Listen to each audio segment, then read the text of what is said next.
Okay, so we've gone through a discussion of these activated carriers, right? And you're going to see them again, right? And hopefully I've defined for you guys well what that means in terms of an activated carrier. Now let's deal with this second big theme, this idea of a limited chemical toolbox, right?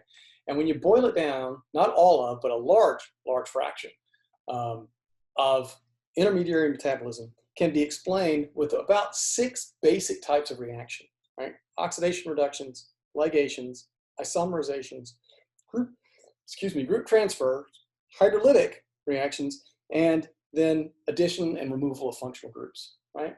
A huge fraction. I don't want to put a number on it because I don't really know, but a large amount of the kind of chemistry we're going to see falls into one of those groups, right? And it's, like I said, again, it's quite a limited subset of all the possible organic chemistry available to the atoms that one would want to, one that could in principle push around, right? All right, so let's see some examples of that. So we come back over here in this limited chemical toolbox. Let's see, of these 6 types, let's see a few examples of this. So one, how about these oxidation reductions?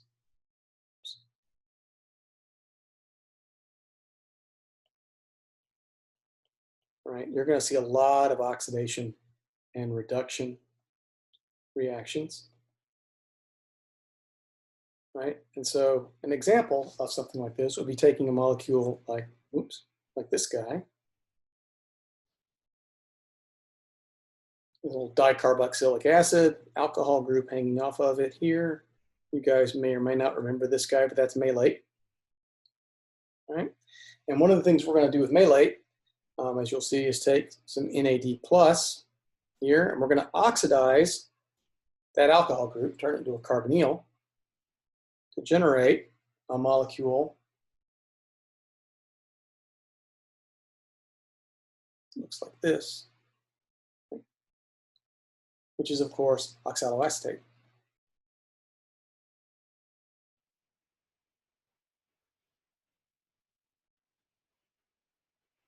Right? Plus, oh, don't forget, plus some reduced NAD, right? Some NADH, right? So that's an example of the kind of oxidation reaction you're going to see, right? You're going to see a lot of this built around carbon-oxygen bonds, right?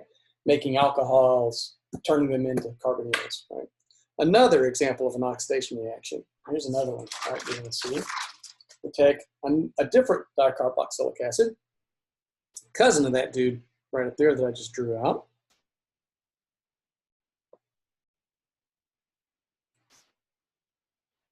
That's succinate,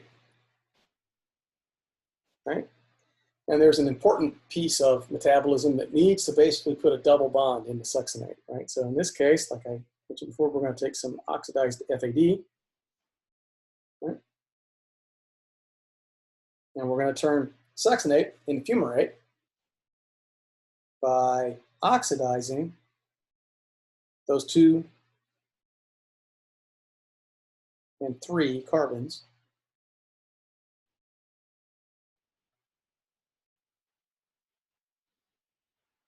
to also generate some FADH2, right?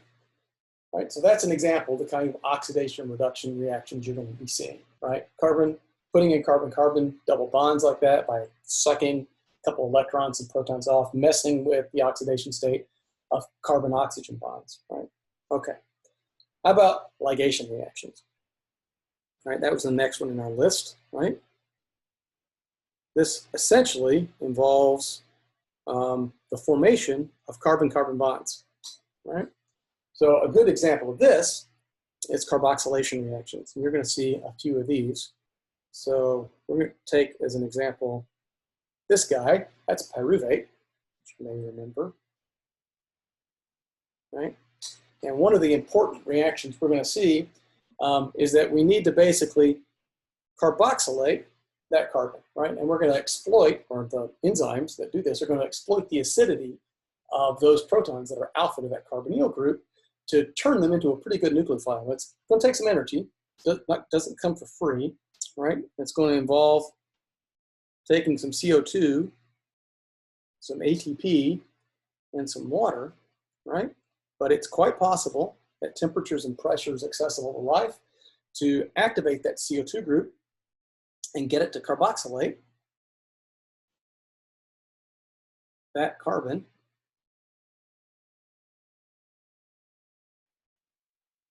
to generate oxaloacetate again. Right? And this reaction is going to be important for the one anabolic pathway that we're actually going to get to spend a little time on, right? And of course, this also requires us to have generated some ADP, right? And some inorganic phosphate, right? And a proton, right? Okay, so that's an example of a ligation reaction. We created a carbon-carbon double bond, right? We had to use some ATP to do it. All right. Third in our list of limited chemical tool boxes, isomerizations. This is a big one. You're going to see a lot of isomerizations, right? Basically, right, this involves moving chemical groups around in a molecule without changing the overall oxidation state or overall number of atoms. You're just changing their arrangement, right? And a good example of that is the following,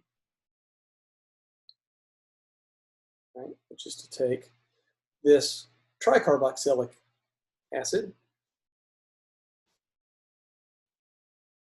Oops, screw that. Come on, for the protons and alcohol. There we go. Right? Which you may or may not remember as citrate. It's one of our key tricarboxylic acids that we're going to be dealing with. And there's a key step in metabolism where that alcohol group needs to get moved, right? In fact, you can't move it, you can't do something really important. And this reaction is going to move that alcohol group over here, that neighboring carbon, right, to create this molecule.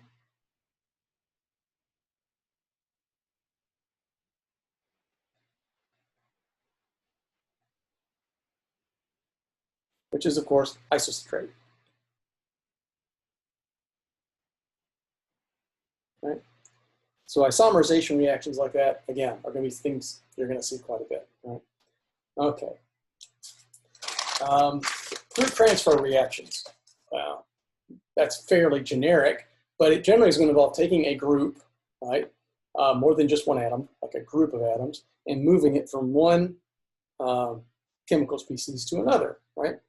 Phosphate groups are a great example of this, right? So you can think of the phosphotransfer potential of all those molecules we talked about as setting them up for doing all kinds of great group transfer reactions, where the phosphate group is the transfer, the group that's being transferred. So a really good one here is a reaction I've been pestering you guys with since the very first day of this class, which is taking this carbohydrate, which you may or may not recognize.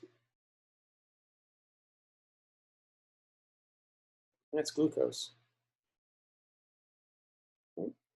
Taking a little ATP, using that high phosphotransfer potential of that ATP molecule to then stick a phosphate group from the ATP onto that 6th position of the ATP to generate,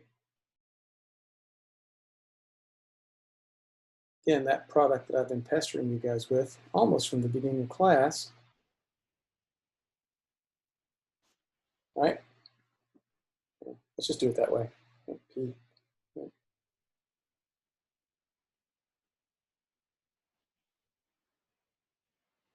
Or glucose 6-phosphate, right? And you're going to see all kinds of examples of reactions like that. We take one group of atoms and move them over to another, right, for either the beginning of a chemical pathway or because we're degrading something to suck those electrons out. And so to get the electrons out, we got to pull the group off and move it, right? Okay. So let's see. That was, whoops, 3. That was 4. Oops, I didn't write it out here. Let me, okay, 4. Group transfer reactions, right? Okay. 5, right? We're almost done. Our 5th category is hydrolytic reactions. You're going to see these.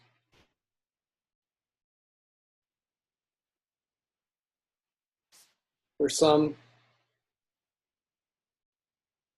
bond is basically split by virtue of adding water across that bond. You've already seen one, right?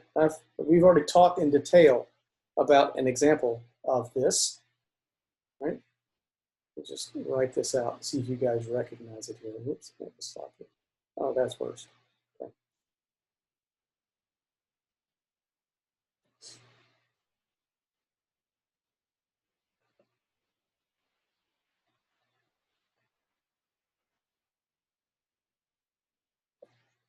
Recognize that? That's a polyamide. Chances are that's a protein, right? It's an amide bond. Right? Here's our amide bond right here. Okay. Remember, amide bonds are not thermodynamically stable. They're kinetically stable. And it's real easy if you have the right enzyme. Don't have the enzyme, if you remember, it's really slow. But if you have the right enzyme to add water across that bond to split it, right? Not such a hard thing to do.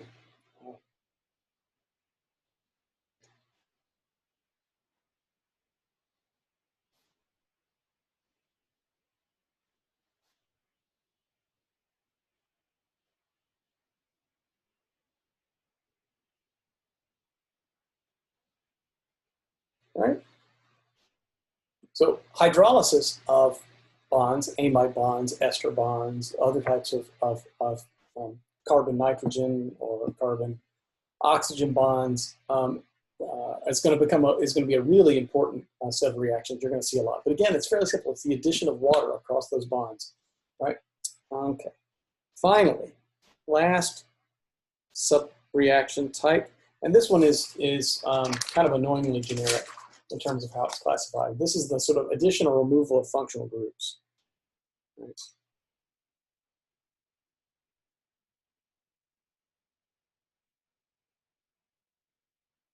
And like I said, that's really generic. That could describe all kinds of things. But for our purposes, what it's frequently going to involve is going to be additions to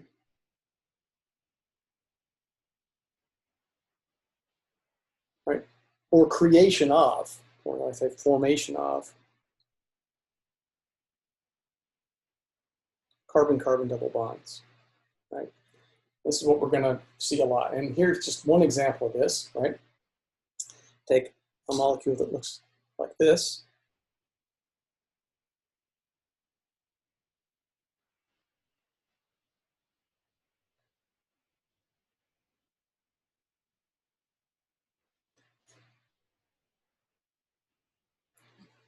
That's 2-phosphoglycerate.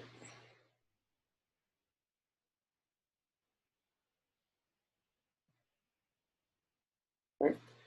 And in an incredibly important reaction that's going to basically allow us to use that phosphate group to create some ATP, we basically need to turn that carbon-carbon bond into a carbon-carbon double bond. Right? So this enzyme is going to do that by basically driving off that hydroxyl group to generate a molecule that looks like this. You just saw it a little while ago. That's phosphoenol pyruvate. Right? And by putting in that carbon-carbon double bond, we're basically going to alter the phosphotransfer potential of that phosphate group from sub-useless for the purposes of making ATP to really good for the purposes of making ATP, right? And we'll talk about all those examples in more detail as we go through these really key pathways.